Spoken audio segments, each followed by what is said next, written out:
प्रिय भक्त बंधु माने आज अनुचिंतार गोटे छोट कथा मन रखिए आपण कुआडे बाहर को यात्रा करने समय जदि देखिए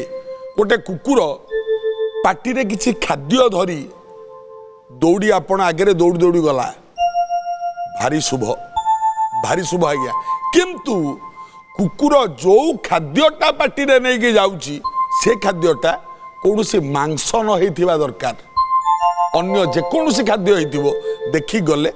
भारी शुभ खाली सेतिक नुह कौन सी जीव किंबा मांस कुकुर न धरी दरकार एतिक मन रखा दरकार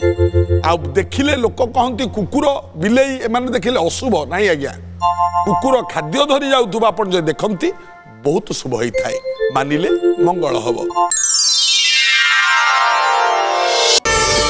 प्रार्थना आम आनंदर उत्स।